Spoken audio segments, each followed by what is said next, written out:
This episode is brought to you by State Farm. From your morning podcast to your afternoon playlist, State Farm knows you personalize your entire day, and that's why State Farm helps you personalize your insurance with the State Farm Personal Price Plan. It offers coverage options that help protect what you care about most at an affordable price just for you. Like a good neighbor, State Farm is there. Prices vary by state. Options selected by customer. Availability and eligibility may vary. At Mayo Clinic in Florida, we're conquering the unconquerable, using data and AI to create personalized gene roadmaps to fight cancer more effectively. Learn more at mayoclinic.org/possible. Mayo Clinic, you know where to go.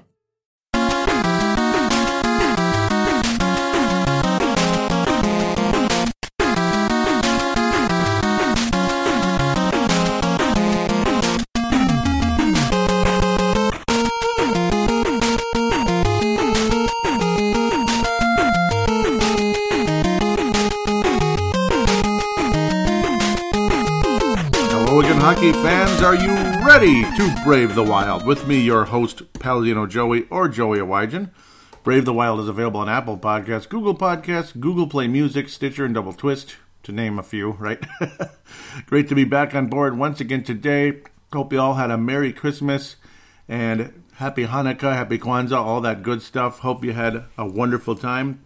Christmas is definitely the area that I would go into, and of course Christmas just took place. Hope you did have a good time. Minnesota Wild did turn in a nice victory over the Calgary Flames, but overall a really weird week. The good news is, though, Minnesota did come out ahead, 2-1 in the 3 games. So yes, 2-1, but my goodness, I mean, talk about all over the place. Yeah, let's see, 8-5 in Arizona. I don't know, 8-5 in Arizona, I guess. That was pretty crazy, pretty nuts. Devin Dubnyk came back, looked a little rusty, but he was going against a good team. But then the Wild scored 8 goals, of course, the last one being an empty netter. Only to come home and get shut out 6-0 against a Winnipeg team that's got some pretty good players on it, obviously. They're not having the best season ever, but, Hellebuck got the shutout 6-0. And then Devin Dubnyk comes back. This is, again, the Winnipeg game. 6 goals against Alta Alex Stalock. He did not have his best night, but generally speaking, it's not his fault all the way through. Some of the forward play in that game was pretty bad. Oh, my God. I don't know what Stahl was doing on one of them. And I don't think our buddy Jared Spurgeon, who returned against Arizona, felt the same. I don't think he would disagree with me on that one, obviously. Calgary, though, Devin Dubnyk comes back and gets the shutout. So only a second game since returning from what was injury, and then ultimately a personal issue with his wife and all that crazy stuff going on. Just unfortunate.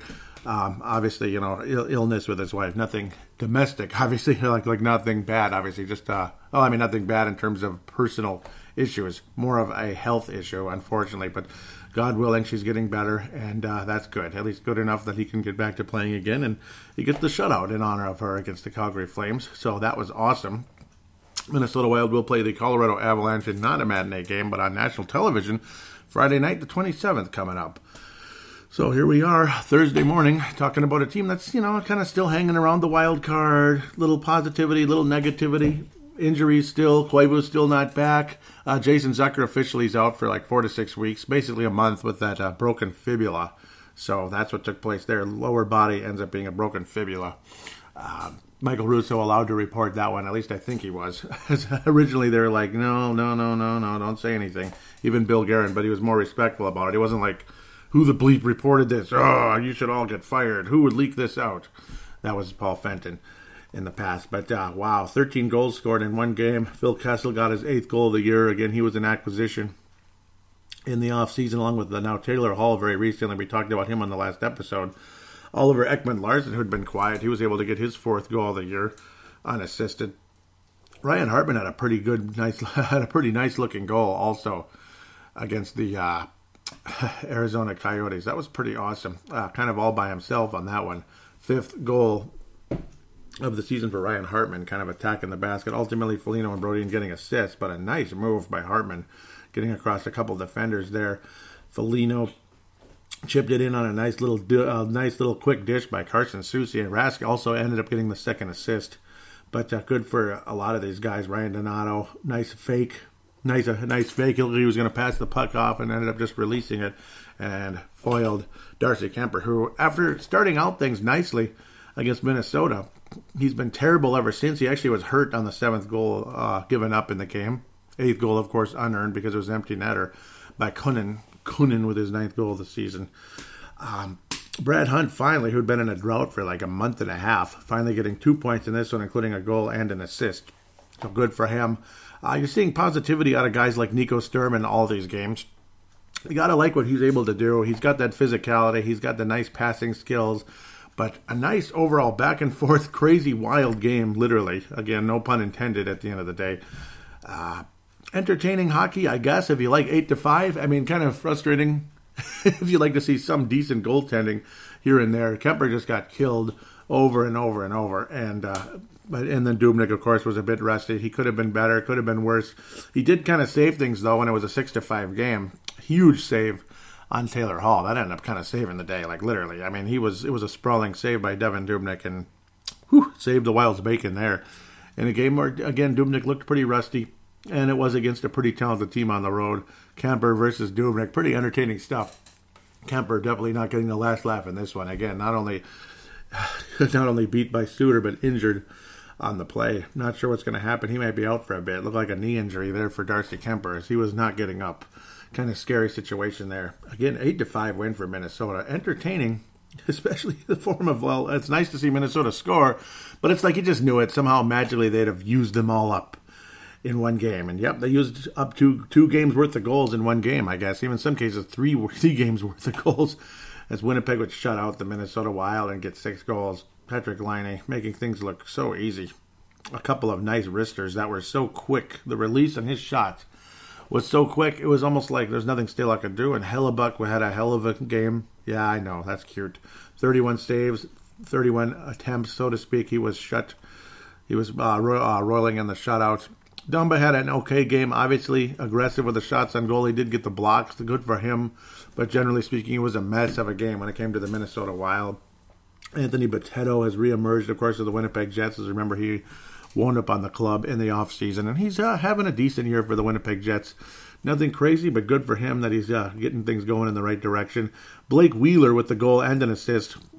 He starts off tying Kovalchuk for the Thrashers/Jets all-time leading scorer, and then ends up taking it on Patrick Laine's second wrister that ended up foiling Alex Stalock. A beautiful play at the end of the day. A beautiful, beautiful play. Blake Wheeler getting his 20th assist of the year, and now he's the all-time leading scorer in the history of the Thrashers, Atlanta Thrashers/Winnipeg Jets organization. Good for him. The Ehlers goal was the one that frustrated a lot of people. Alex Stalock, you never see him really look pissed off at his teammates, and this one he was. You want to think at first Spurgeon, and then you like really sit down and analyze it. As Spurgeon had the puck, kind of lost the puck. Next thing you know, the puck. He's unable to keep up down the stretch. Jim Morrissey, Kyle Connor moving the puck forward, ultimately getting it to Ehlers, and it's just nobody could keep up there. But you can't really blame Spurgeon because the way Stahl just kind of nonchalantly just kind of slid forward, didn't turn around, and once you know. He did not get back on the play a little bit, Stahl, and it was too late for our friend. It was way too late for Spurgeon and Suter. Spurgeon was basically left out to dry. Suter was left out to dry. Nobody was getting back just in case, Spurgeon lost the puck, because there's always a possibility you're going to get it's going to be a poke check and you're going to lose it. And next thing you know, Suter's completely left out to dry. Spurgeon can't keep up. Stahl is just way back in Timbuktu. And Ehlers is able to get the 4th goal of the game, which pretty much was a dagger in a lot of ways. A 3-goal game, you never know. There's a small chance you might come back in it. Odds were not in our favor, but there's a chance. 4-0, it's kind of like whatever. Especially early in the third period. It was just like, screw it, we're done. Especially a nonchalant, lazy play by Stahl, which frustrated a lot of people. He's the leading scorer on the team, but defensively sometimes he can leave you kind of like, because he's just nonchalant sometimes. He did not get back in position whatsoever. Did not get back in the play. The next thing you know, Eric Stahl extremely frustrated, slashing the puck out of the net and throwing his arms up a little bit like, what was that? Basically. Frustrating play. It wasn't a good play by Spurgeon either necessarily, but Stahl was completely unprepared along with others on that one. No back check whatsoever. Anthony Bottano winds up getting his 4th assist of the season. He couldn't get a single point with Minnesota last year on Logan Shaw's 2nd goal of the season. 6-0. Winnipeg Jets. Ouch. So there you go. As we move forward to play the Calgary Flames with Devin Dubnyk back in net as we head off into the Christmas break. And just to briefly backtrack, Arizona game was, of course, on Thursday, the 19th of December, and the Winnipeg game Saturday, the 21st of December. Now we go to the 23rd with the Calgary Flames. 3-0 game overall in favor of Minnesota. First shutout of the year for Devin Dubnyk. First shutout in quite a while for Minnesota. Devin Dubnyk faced 22 shots. The Wild outshot Calgary pretty strongly most of the game, especially in the first period. Cam Talbot actually kept the Wild in check. He did a pretty good job, generally speaking. You look at his numbers, he actually only gave up 2 goals at the end of the day. Again, empty netter by Eric Stahl at the end. About 94% save percentage for Cam Talbot. Actually, very strong game. So you're kind of concerned at the same time, like thinking, oh boy, if we give up some goals, we're in trouble. But luckily, Minnesota definitely had the energy throughout this game. Ullmark, Sanak, Cunnin, Greenway, Sturm, Donato, Fiala, all of them played fantastic in this game. They factored in both of the goals, but I mean, Cunnin, he could have had a hat trick in this game easily. I mean, the energy he played with throughout the entire night, he looked like a first-round pick in this game. He did get his 9th goal of the year, multiple good feeds from Greenway, Sturm. Fiala had a nice feed to Ullmark, Sanak. It was a beauty. Nice forecheck by Ullmark, Sanak. Ultimately gets it to Donato, then to Fiala, who just kind of like Zucker and Granlund Zucker from behind the net, and then the quick one-time release in the slot there. Beautiful play by the low slot there. Ullmark, Sanak. Three goals on the season. You got to think there's more to come for Ullmark, Sanak. I got to hope so. It's like you're thinking, yeah, he never scores, this and that, and he does so many little things. There's no way he'll ever not be on the NHL roster as long as he's healthy. That's how valuable Ullmark, Sanak is defensively at this point. If he's frustrating the hell out of people, he must be an incredible defensive player, and he is. And you got to think there's going to be more points to follow at some point. And when you play with guys like Donato and Kevin Fiala, I mean, there's something going on. Fiala is becoming a wonderful player. He really is. The more and more you sit down and analyze what Paul Fenton did with the players last year. See, it's one thing what he did with people, like reporters and other members of the front office and such, with the, analytics department and all that crap, the way he just kind of literally gutted the place, which is just a little bit too much. And overreacting every little time something came out to the media, Michael Russo, whatever, ultimately blaming this person, blaming that person, when it could have been from the other side, like a trade rumor involving this guy and this guy. Well, maybe it was the agent for the other player on the other team. I mean, there is a lot of that going on. It's not just, somebody inside the organization all the time. But, I mean, the Kevin Fiala move is starting to look pretty smart. Like a pretty good move. It's starting to look pretty good. Donato for Charlie Coyle doesn't look like a bad move because, Coyle was a factor in the postseason for Boston last year. Sure he was. He was solid, but the guy never scores for anything. Never. Like, every time you think, oh, he's there he is. This is his role. And then it's just, he never scores for nothing. It's like it's just not there with him. Is Donato a star? No. But he's got some potential. He's got some potential that's still very much there, and he's significantly younger. Of course, the Rask thing had to do with a little bit of money, a little bit of saving money, one less year, and and about $1 million less on the contract, $1.5 million less on the contract. And he plays an important position called the center. So, so it's just the way it is in that sense. Not a great move, but Niederreiter's not exactly doing a whole lot for Carolina this year, who they're doing just fine, despite the fact he's not doing that well. That's the thing. Carolina's really good, obviously. Their goal differential is outstanding. It's crazy to think they're only the 8th seed with as good as they are. That's how tough the Eastern Conference is right now, basically from 1 through 8, or 1 through 10, you could even say. But Fiala, you can just see the potential oozing from him. And Ullmark, Sanak continues to be wonderful. Jordan Greenway, nice feed to Cunnin, ultimately finally burying it. Again, Cunnin could have had a hat trick in this game. I'm glad he was able to get an assist on Eric Stahl's 14th goal of the year, which was a nice quick release. Right off the boards there, bouncing right off the boards, bouncing puck. There was a goal disallowed. At first I thought it was goalie interference on Ryan, but it actually was kicked in. That's what it was, Derek Ryan of Calgary. So Calgary did score, but they didn't score, that type of thing. Derek Ryan, yeah, I mean, it was ultimately kicked in. It looked to me like goalie interference. It could have gone either way. I mean, you could have called it either thing, but ultimately kicking in is the easiest way to say no goal on that one. Because, yeah, I mean, that's just how it goes. Calgary, hard to believe to see them getting shut out with all this talent on their roster, but hey, great job by Dubnyk and unbelievable puck possession by the Minnesota Wild throughout this game. Opportunity after opportunity. The Wild were clearly the better team pretty much right out of the get-go. Hopefully Minnesota can carry that into the game with Colorado coming up here Friday night. Looking forward to that on the 27th. Colorado is the top scoring team in the NHL. We'll talk about them in segment number 2. But overall, an entertaining week of hockey. Again, loved the way the Wild played against the Calgary Flames. I mean, and it's nice to see it's mostly the young guys here. It really is. I mean, okay, Stahl got an empty netter, but other than that, Jules Eriksson, Kevin Fiala, Ryan Donato, Luke Cunnin, Jordan Greenway, Nico Sturm. And then Brodin's kind of in the middle of age, young middle, you could say. He got his 15th assist already. That's good. Jonas Brodin's been piling up the assists. He's having maybe a career year. Because not only is he getting points, but he's getting, he's just playing phenomenal defense. Super high IQ hockey. Love what Jonas Brodin has been doing. Maybe the first week or two of the season he wasn't so good, but ever since then he's been great. Cunnin is continuing to get more and more comfortable in his skin in the National Hockey League.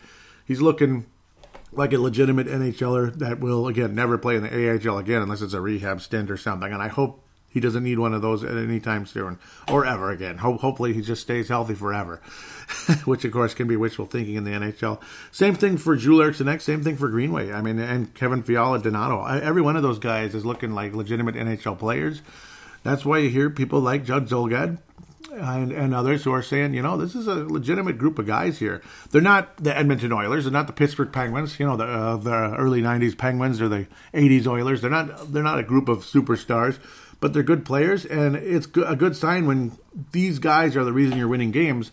And now you're seeing some of the older veterans like Ryan Suter, Zach Parise deferring a bit. Eric Stahl, not just saying, "Hey, I'm the leader here. I'm the guy who should be taking control here of this play of the goals, this and that. I should be the one getting the most minutes."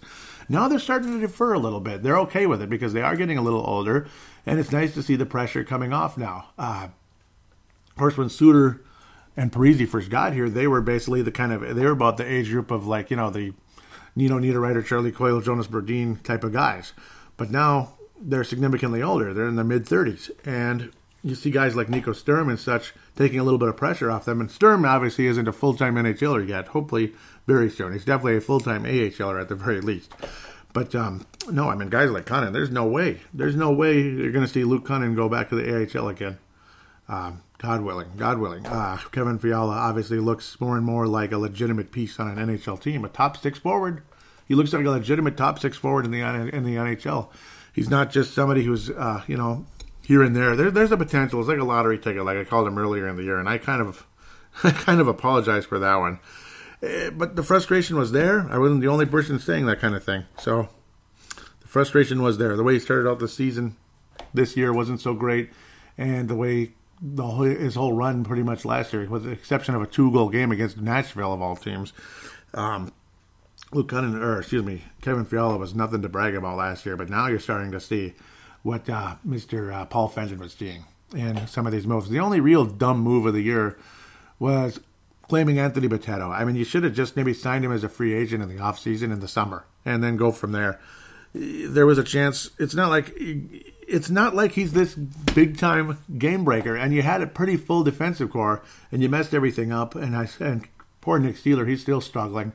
At the same time, at some point, he's got to suck it up and get better, and it's too bad for Nick Steeler. Mr. Soucy, he definitely sucked it up last year, and look at him now. He has just been unbelievable, Carson Soucy. Again, he's been piling up the points, generally speaking, this season. And good for him because, he'd been kind of like a upper teens, kind of, Brodin-type numbers, maybe even less, like Scandella-type numbers in the AHL. So you figure, what's he going to score in the NHL? Like 18 to 20 points, that type of thing in the AHL. What's he going to score in the NHL? Well, maybe the same thing or even higher. We'll see, because Soucy does show some offensive potential. And he's a legitimate defenseman in the NHL.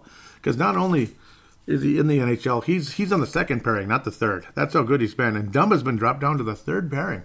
Pretty crazy stuff. Dumba's been dropped down to the third pairing. That's how rough it's been for him. the lack of offense, and again, his defense is mediocre at times. He gambles, he takes chances, and I don't know, gambling's not worth it, especially in the NHL.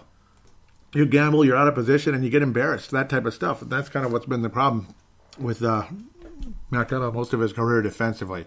It's just he would make up for it with 45, 50-point seasons, and now he looks like he's on pace for 20 points or something. So that's where some major frustrations coming in. He's on the third pairing right now. He actually had the least minutes against the Calgary Flames, and that was again the team he got injured against last year with Mr. Tkachuk.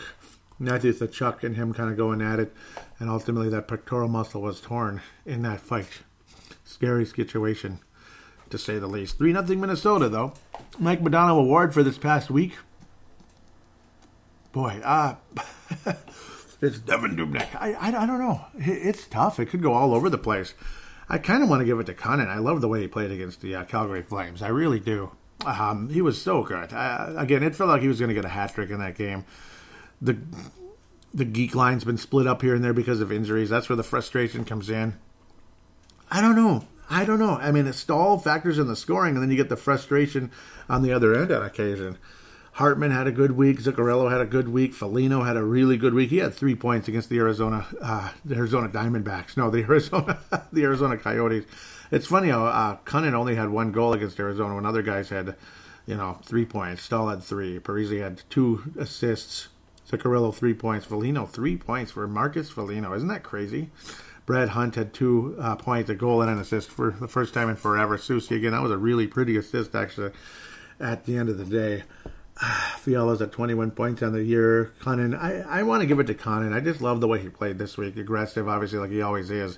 But then he was just amazing in that Calgary game. Just kind of set the tone early and has got a lot of people encouraged with the way he's been playing. And, of course, his role's increased with the loss of Zucker at the moment. I've loved the way Luke Cunnin's been playing. Zuccarello as well. He's just been fantastic. I mean, you could go on forever with how well some of the guys played this past week. The James Shepherd Memorial, I don't know, just kind of like that. Overall, that Winnipeg game, there was not a whole lot of energy in that game. A lot of people were stunned. How do you follow up an 8-5 demolition of a pretty good team and then get demolished by another decent team in the Winnipeg Jets? It's not going to go to Alex Stalock. It's not like he was perfect. He was sharp in net. But, I mean, there was some crappy play in this game. There really was. Up and down the lineup. It's just this overall game. I mean, there's nobody I really want to trash necessarily on the Minnesota Wild. Generally speaking, it's just been an overall frustration. It's funny. He's got the exact same look in his eye as he did in the last couple of years. Anthony Bottano, that's funny. 4 assists on the season.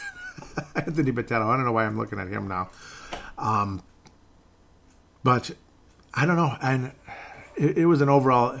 I just think that game, just in general, the defense by everybody. I mean, just the forward defense was really lame. I'll give it like a. I mean, the fact that Eric Stahl's factored in some of the scoring, but again, the way he handled that play, the back check, he just kind of like sleptwalked on that one and had a lot of people frustrated. And it wasn't just him; it was kind of a group of guys there. Very frustrating. A very lackadaisical game against the Winnipeg Jets. I do need to make one other note, too, is just Nico Sturm. It's very encouraging also what he's able to do. I mean, you're seeing a skill set out of Nico Sturm that can keep him in the NHL for many years. Obviously, the physicality, strong on the puck. He's able to win battles. He's a pretty damn good skater. I mean, he gets around guys. He's a damn good skater, good puck handler, and again, his passing skills are very much there. They're very evident. He's going to be capable of picking up some points throughout the course of his career. He's at 2 now, just getting things going here in just a couple games. 4 games, so he's at like a half point a game, basically, which isn't bad to start out his career. I got to think there's something there with Nico Sturm. He could be a 40, 50-point guy, I think, as he heads further and further into his career. There's something there. And again, he was picking up the numbers in the AHL before he wound up in the NHL. Again, he had a little bit of a back issue last time he was called up. He was, or last time we thought he was going to get called, basically got sent back down and kind of had to heal up a bit. But I like the potential of Nico Sturm as well. But James Shepherd in general, I got to give it to just that 6-0 loss. I mean, there were so many bad plays in that game. So many moments where you thought the team was just kind of sleepwalking. It was extremely frustrating. Just lackadaisical. Winnipeg just outplayed the Wild the entire night and kicked their ass. And that's just all there is to say. With that said, we'll take a quick break. We're going to preview 3 games again as we head on forward. The Colorado Avalanche, the Toronto Maple Leafs, and the New York Islanders. But New York will be before that. Colorado on national TV tomorrow night. New York Islanders Sunday evening after the Vikings hopefully finish 11-5 over the Bears. We'll see what happens with that. Doesn't matter if they win or lose that game. They'll play whoever they're going to play with the 6th seed. They're 6th seed if they like it or not, basically. And the Wild will be playing the, one of the better scoring teams in the league with decent, adequate defense, mediocre, but a new coaching staff now, or at least a new coach per se. You're not going to have Mike Babcock frustrating those players anymore. We'll see what Toronto can do now with their new situation there, wrapping it up on New Year's Eve in Xcel Energy Center like we do every year. Xcel Energy Center, it's a tradition. New Year's Eve, Toronto Maple Leafs this time. The Wild's history on New Year's Eve has been pretty weak. We'll see if the Wild can defeat the Toronto Maple Leafs in that one. We'll talk about that next segment.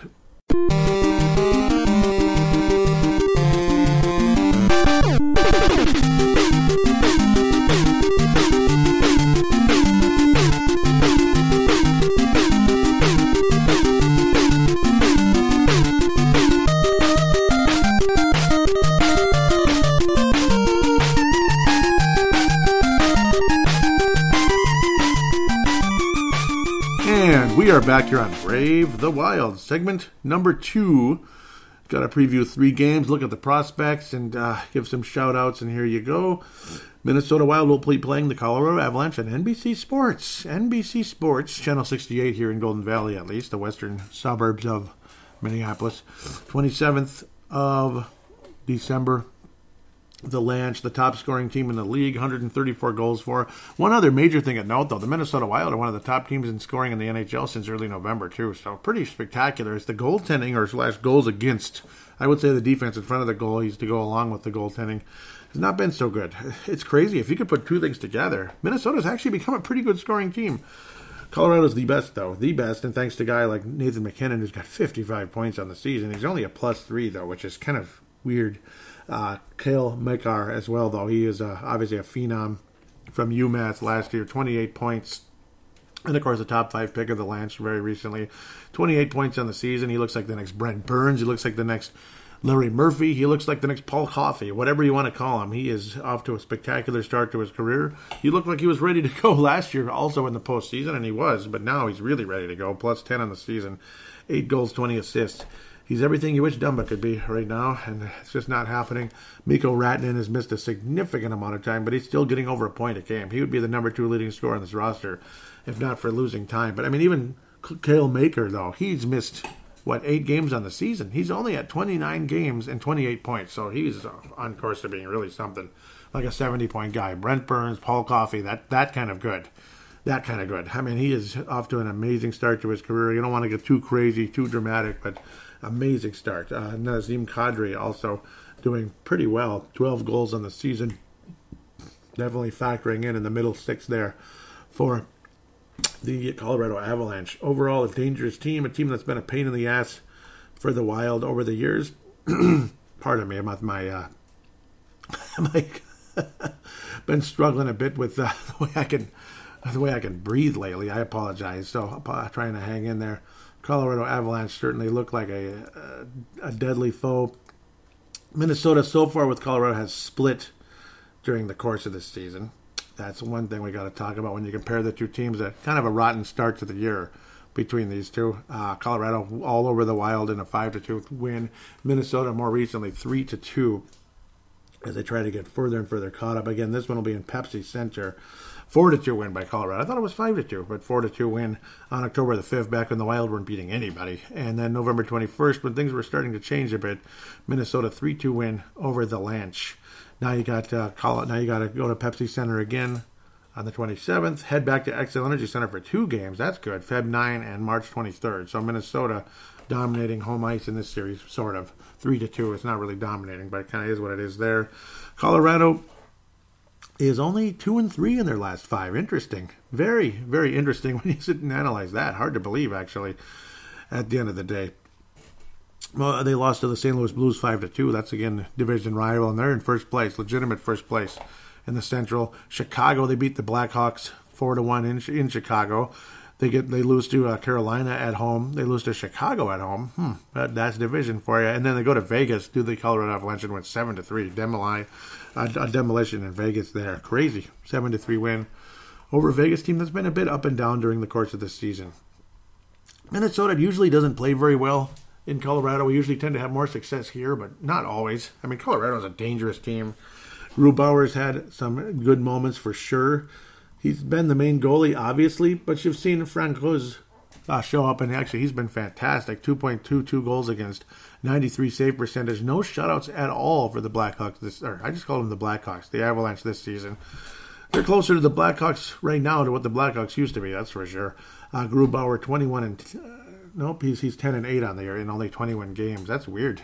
Francouz has been in 16 games overall. He started 14. And a couple of stars for their minor leaguer goalies during the course of the season. Those games didn't go super well for the Avalanche. Grubauer is definitely down from last year. He was downright outstanding last season. 2.86 goals against average on the season. And again, no shutouts of any kind for the Avalanche. Hopefully they don't get one in this game. I think Colorado's going to win something of the likes of 4-2 again, 4-3, 5-3. The Wild will get some goals, but I think the Avalanche are just going to be a little bit better.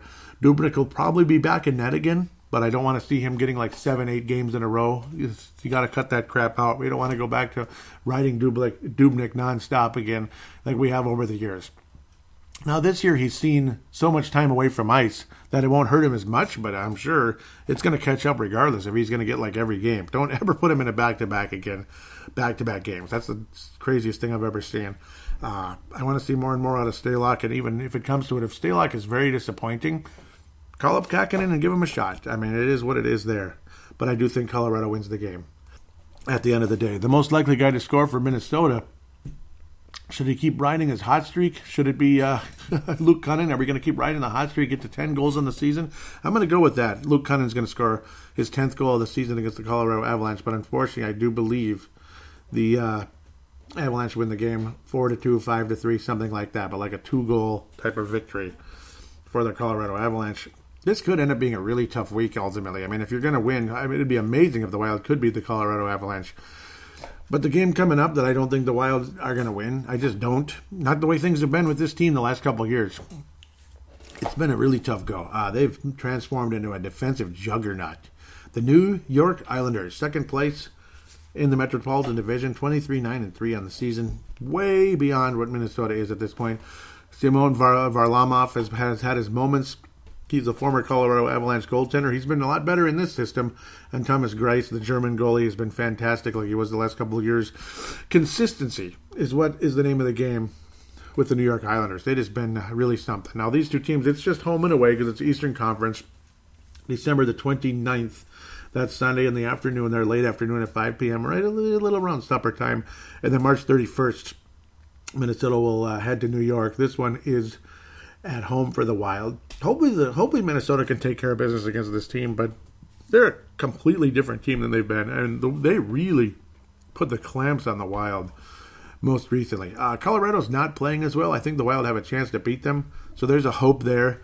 This team, I don't like the matchup at all. I mean, this team has just owned us the last year, at least since the coaching change, and of course, again, the former Washington Capitals coach taking over. He's just been unbelievable ever since, and you're seeing better defense. You're seeing everything with this club. Anders Lee, of course, re-signed in the offseason, the Minnesota native.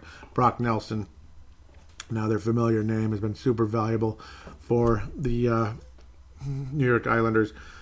It's good goaltending, it's good strong defense, it's consistency, and there's a reason why there's consistency too with this team. I mean, only one shutout all season, and they're, again, number one in the league in goals against.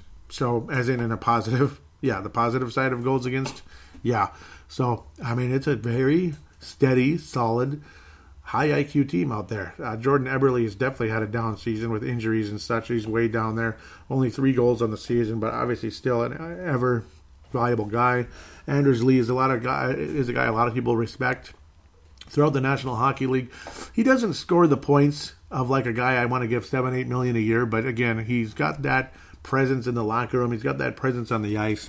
That's why a lot of people love him so much. Matthew Barzal is the guy. Matthew Barzal is the guy overall leading the club in goals and assists on the season. He's a +12. Awesome year for him. The New York Islanders, 32 total points, almost a point a game for him, and only 75 shots on goal. Pretty crazy. His shooting percentage, 21.3. He's been freaking amazing for the New York Islanders. Again, only 75 shots on goal compared to other players out there. He just puts the puck in net. Former Minnesota Wild player many years ago now. Cal Clutterbuck, only 7 points on the season. He's pretty much down to the fourth line now for the New York Islanders, who no longer play in the island. I wish they did again, because that's so cool. Washington's still significantly ahead, but the Isles have three games in hand with the Washington Capitals, so they could easily catch them. So I kind of hope they do. I like the Islanders. I do. I'm not going to be shy about that. I like the Islanders. It's not like they're my favorite team. The Wild are, obviously. But I like what they're doing. I'm very impressed, and it'd be cool to see that once promising franchise, once promising franchise come back to their glory days again, like they did for that time in the early 80s. They were really amazing, actually. It was them and the Oilers in the 80s. And, it is what it is.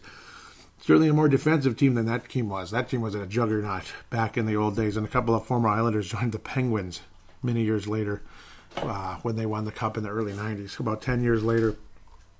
So I don't think the Wild beat the Islanders. I don't. Again, they've not played yet this year. Who knows what can happen.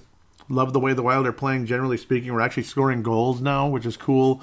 Goaltending's inconsistent. I expect a low-scoring game, 2-1 type of situation with the Isles winning. The only guy that'll score for Minnesota will be, I think it's going to be Zach Parise. I'm looking at a veteran here. Zach Parise, Eric Stahl. I'll go with Parise. He's been the most consistent goal scorer with Minnesota, again, after a crappy start, because everybody had a crappy start with this team during the course of the season. But I do think the New York Islanders are just going to shut us down again like they always do. I mean, they have been unbelievable ever since. Barry Trotz has just done an unbelievable job for the New York Islanders. And, and they were already kind of good, but now you're seeing them clamp down as they were giving up so many goals before. They still had a beat in the Wild. I remember that during the season. It's been a frustrating run with this team for years now. Last year, they just shut us down 2-1 in both games, basically. 1-0, 2-1 type games. Not a whole lot of scoring, but there was a lot of fighting, a lot of back and forth, and a lot of good goaltending. The German goalie, Thomas Greiss, does a hell of a job. So does Semyon Varlamov. So, again, Minnesota does not win that one. That's 0-2. And Minnesota's history on... boy, I don't know. Minnesota's history on New Year's Eve has not been promising, but I can't pick the Wild to go 0-3. Toronto's certainly been playing better hockey. Even the Islanders are only 2-3 recently, which is kind of crazy. Toronto, I've got a sneaky feeling Minnesota actually wins this one out of the three, which is weird. I think the Wild can get it done. So far, Toronto has beaten the Wild 4-2 this year, but that was back in October when things were not so good. The Wild played actually really well in that game, just couldn't finish for some stinking reason. And Toronto was just better. The goaltending was not good because it wasn't good against anybody at the beginning of the season. I got a feeling the Wild end up splitting with the Toronto Maple Leafs, even though they've been playing insane hockey lately. That's the thing. I might end up having to pick the Colorado win or the Wild go 0-3 because Toronto has been playing absolutely insane lately. It's scary. They've won all of their last 5 games. 4-1 win over the Edmonton Oilers. 5-3 win versus Buffalo. 6-3 in the New York Rangers' house. 4-1 win over the hapless rebuilding Detroit Red Wings. And an 8-6 back and forth crazy battle, most recently on the 23rd with Carolina. What an outstanding team both of them are at this point. Toronto has moved up to second place in the Atlantic Division. Frederick Anderson has had some moments. Frederick Anderson, I've got to love that name. They're third in the league in goals scored. They're 23rd in goals against. Power plays 9th. Penalty kills 26th. So there's going to be some goals in this game. I don't think it's going to be 4-2. It might be 5-3. It might be 4-4 going into a shootout. I got a feeling it's going to come to something crazy like that. 4-4, 3-3 shootout type of situation. Hutchinson's been awful.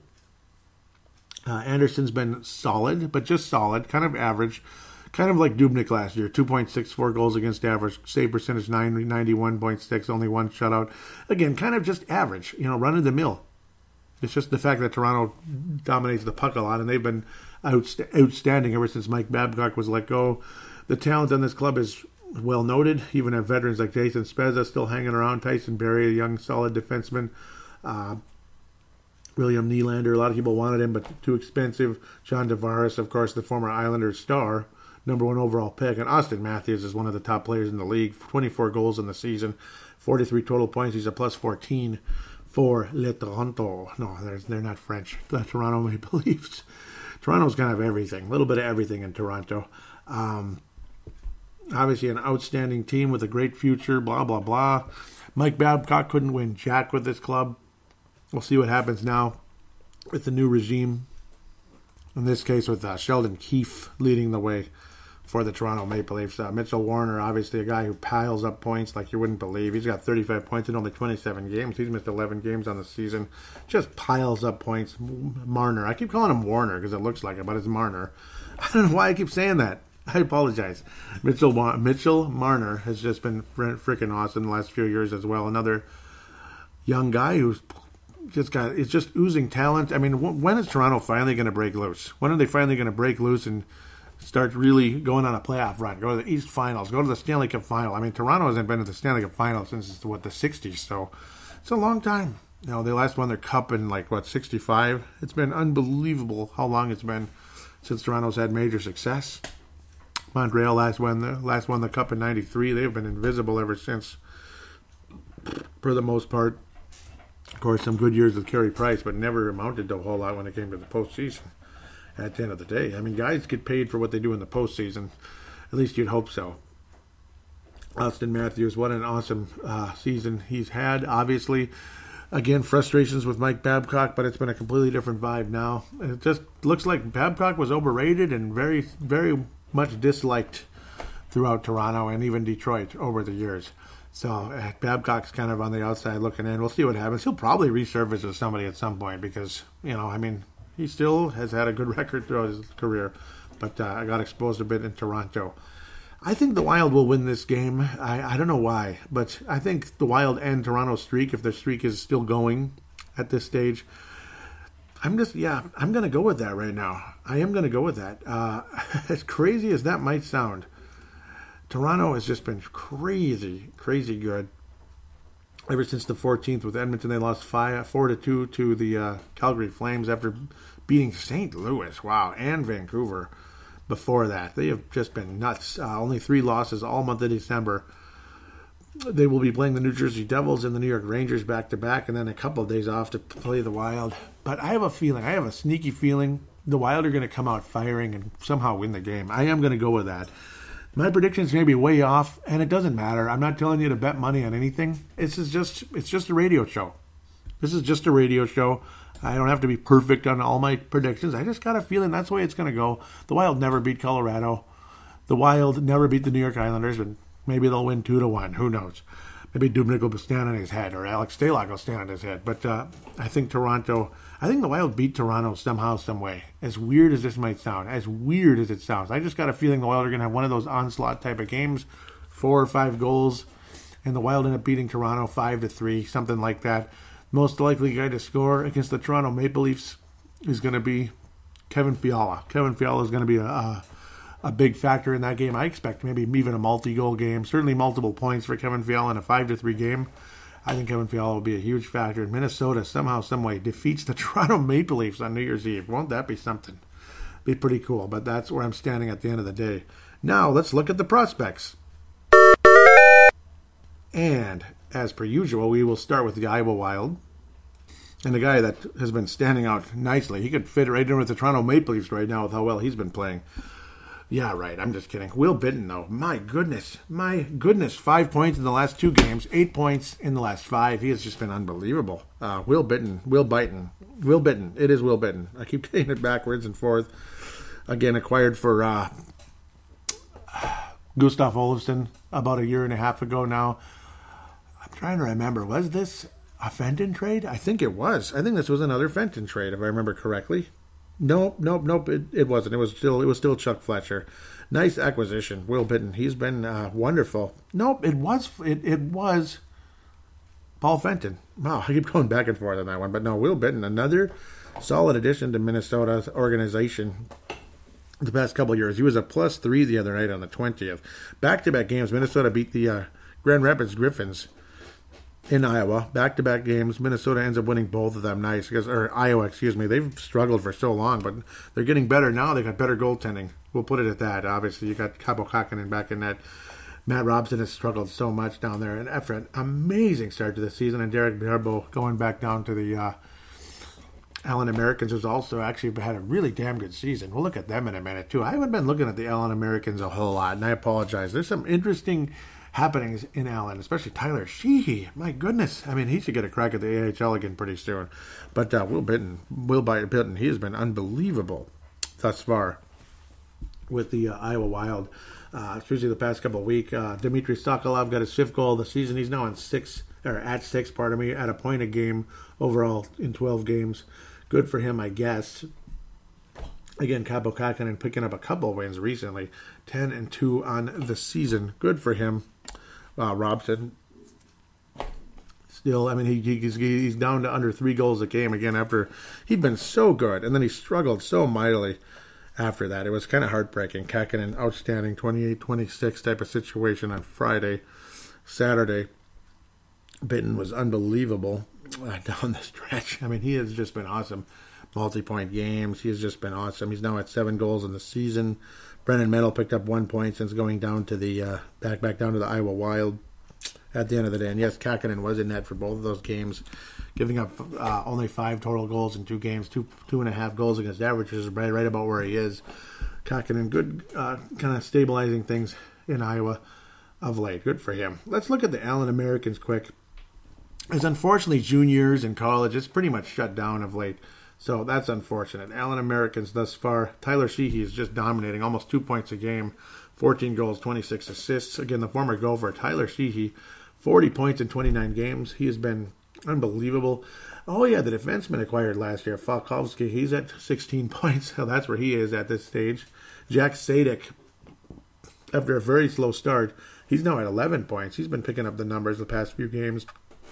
And the Allen Americans are one of the best teams in the AHL right now. They got a great record. They've been outstanding thus far. Only 5 losses and 4 ties on the year to go against 22 wins. So very strong season for the Allen Americans. That's, of course, Allen, Texas. Sokolov played in a couple games down there earlier in the season.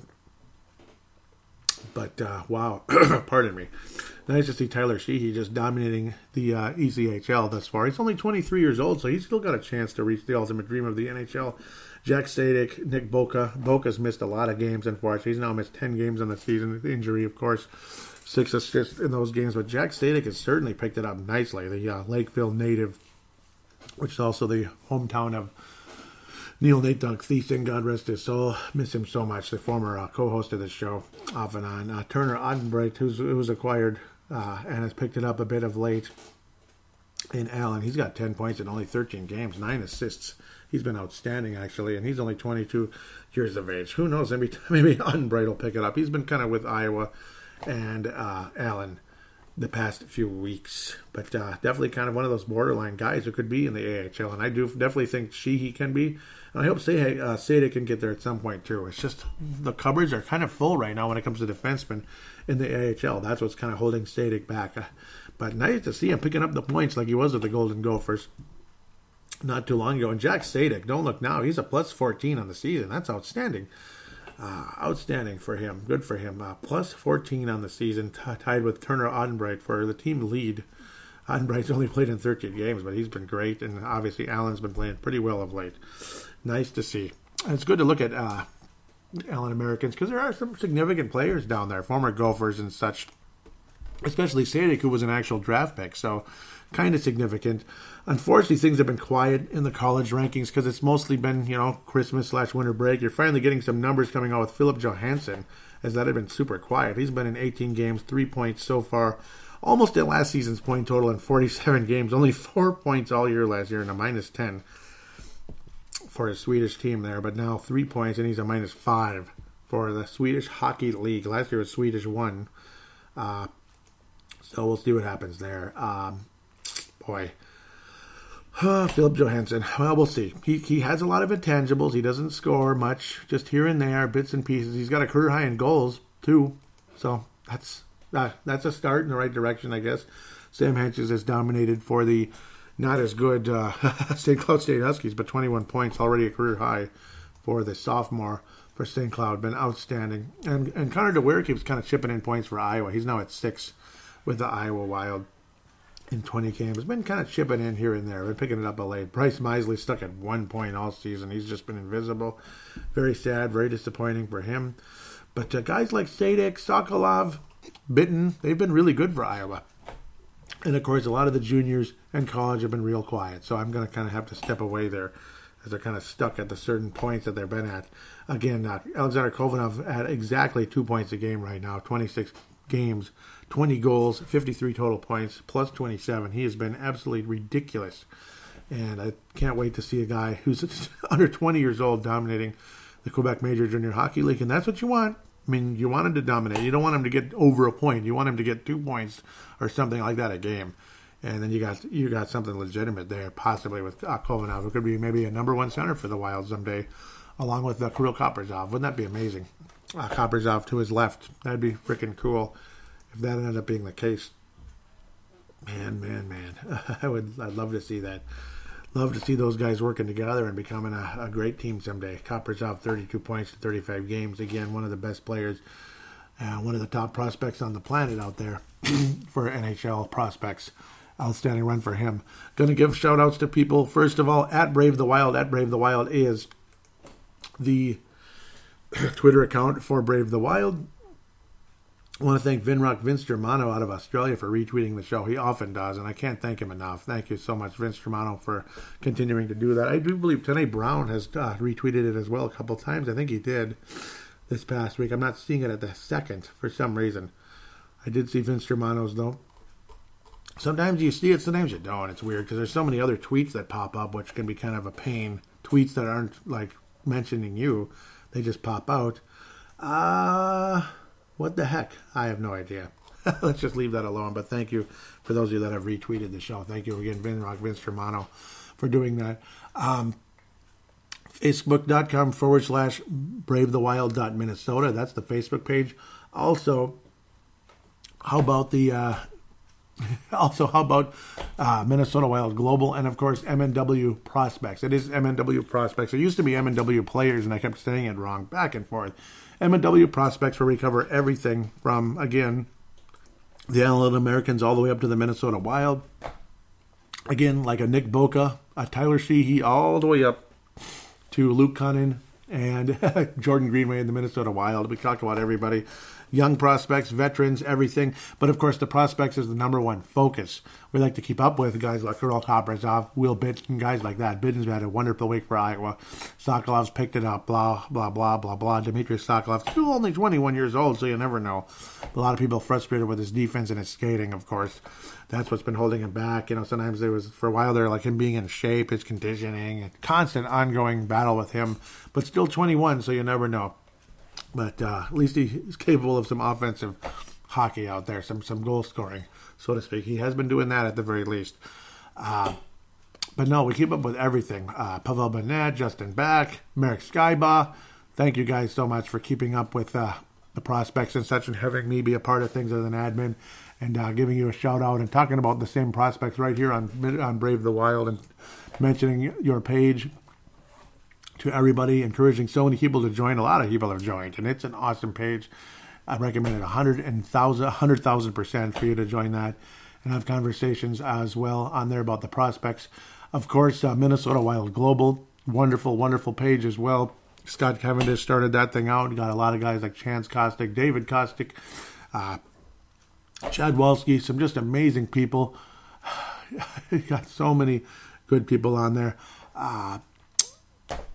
Can't recommend it enough for you to join that page. In-game threads, curse at this, have fun with that. Try not to badmouth the team too much. They'll get upset, I'm sure.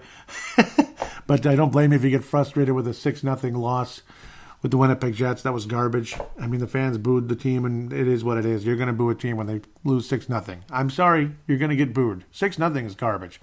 People pay money. They want to watch a good game of hockey, and you get crushed like that. It's no fun. No fun whatsoever. With that said, hopefully Minnesota can get the job done. Unfortunately, I have them going 1-2 this upcoming week because it's a tough matchup. All of them are tough. I mean, Toronto's tough. New York Islanders are really tough. And, of course, Colorado is one of the best teams in the league right now. So, I mean, it kind of is what it is there. I can't get too excited about playing them at this stage, but I think Minnesota wins at least one of the three. Maybe we get 3 out of 6 points. We'll see what happens. Kind of hold our own, so to speak, as hopefully the schedule will lighten up a bit as we head into January. We'll talk about that on the next week's show. Wishing all of you a happy New Year. Hopefully the Minnesota Wild can help you kind of get off to a good start in terms of your New Year's Eve evening, per se, as you're waiting for the ball to drop after the game. Hopefully you're celebrating a Minnesota Wild victory. Stay safe, stay responsible, use common sense, be smart, and enjoy. God bless America. God bless God bless 2019. It's been a nice decade covering this show, covering the Minnesota Wild, the entire decade of the 2010s. The entire decade of the 2010s. I can't even believe I'm saying that. Yeah, the entire decade. Yep, 2010 to 2019. I'm still doing it. And, of course, I started back in 2008. It's been a nice run. We'll keep it going. Now I'll be entering my third decade covering the Minnesota Wild, as weird as that sounds. It's really weird. A third decade, of course, of, if you're counting the regular 2000s and the teens and such. But this is my 13th season covering Brave the Wild. It's been an amazing run. An amazing run, without a doubt. So hope all of you enjoy yourself. Hope the Wild can keep up some winning ways here. Can actually maybe go 2-1, keep scoring goals, get some stronger goaltending, play more sound defense, more focused on the back check and all that. And hopefully things can improve there. Going to encourage you to join the phone line, so to speak, by using your smart device, audio submission, via audio submission. Use your Freeze voice recording application on any smart device on the planet. Simply click on it, click record, talk, treat it like a phone call, hit stop, save it, and email it to paladinolive@yahoo.com, paladinolive@yahoo.com. I will then convert it into an MP3 file, thanks to Zamzar and Converto.com. Those websites provide a free service to me, so I'm more than happy to give them a free plug. So giving that out to you, along with if you could please possibly write a positive rating on iTunes / Apple Podcasts, whatever you call it. It'd be greatly appreciated if you could do that. A nice 5-star rating. Tell us what you like about the show, even what you'd like improved. God forbid. It would be pretty awesome. Thank you again. If you could do that, I'll give you a shout out and mention you on air, unless you specifically don't want me to. But it's not like it's that big of a deal. It's no privacy issue there, I'd have to say. Wishing all of you a safe and happy New Year. Hope you had a safe and happy Christmas. God bless all of you, and we will talk to you in a week as the Minnesota Wild hopefully end 2019 with a W.